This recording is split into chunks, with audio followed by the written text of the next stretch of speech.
We must be fearless to bulldoze through the opticals that are placed in front of us. Congressional Democrats continue to do the trickle-down economics, which we know it doesn't work. Good God, you're dumb. All right, You haven't called on me in 2 seasons, Karine. And not calling on you today. Go ahead. Right. Go ahead, sir. You should be ashamed Go of ahead. that. Go ahead. That shows Go ahead. disrespect to a free and Go independent ahead. media. It's black. I'm That's gonna one of our country's I'm gonna- largest and most widely read newspapers, Karine. That shows contempt for a free and independent press. Go ahead. I'm calling on somebody who I haven't called in a long time as well. Go ahead. So the CBO yesterday said that the budget deficit totaled $1.7 trillion, which is an increase from $300 billion from last year. Why did the deficit increase if the U.S. economy is doing so well, as President Biden has said?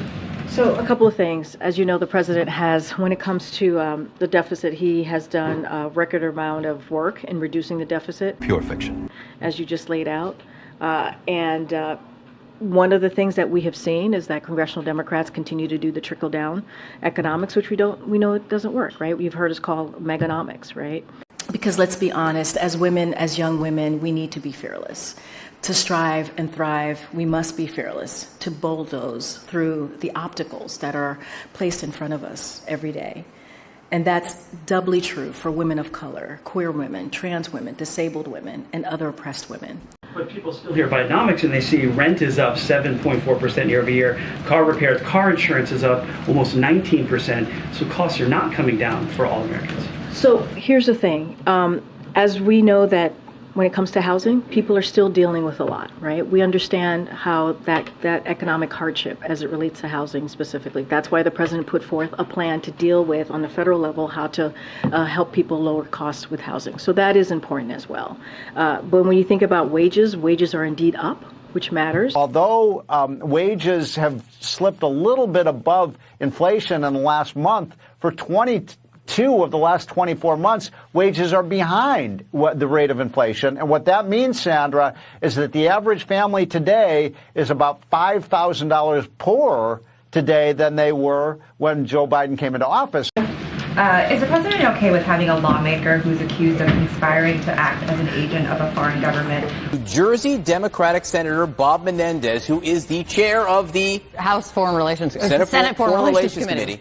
He's being charged with corruption-related charges for the second time in 10 years. Remain as a member of Congress. The Admiral was just asked this question. I just don't have anything to say beyond what he shared. This has been referring to Bob Menendez's proceeding. No, I know. And he was literally just asked this question. I'm just not going to say any more to what he just added. Today, Senator Bob Menendez was accused of being a foreign agent. Is the White House considering or will consider putting a national security assessment on the situation? I have nothing to update or comment on that. This morning, the President and the Vice President, who joined from Air Force 2 while en route to Las Vegas, met with senior administration officials, including Attorney General Merrick Garland, Secretary of Homeland Security Alejandro Mayorkas, Director of National Intelligence Avril Haines, White House Chief of Staff Jeff Zients, FBI Director Chris Wray, National Security Advisor Jake Sullivan, Principal Deputy National Security Advisor John Feiner, and Homeland Security Advisor Liz Sherwood Randall. The President, Vice President, and their national security teams discussed steps they are taking to safeguard the homeland and the people of the United States.